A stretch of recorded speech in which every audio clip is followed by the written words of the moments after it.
Hello guys, in this video I'm going to show you how to find cover templates on the Goodnotes application.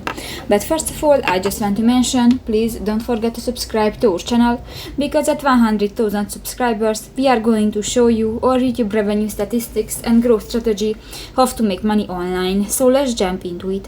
First of all, open the application on your device.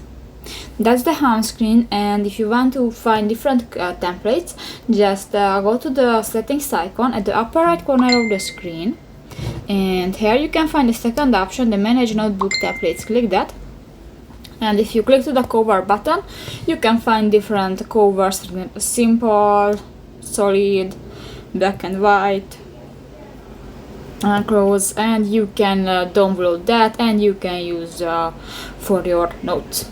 So that's pretty much it for this video, guys. See you in the next one. Bye bye.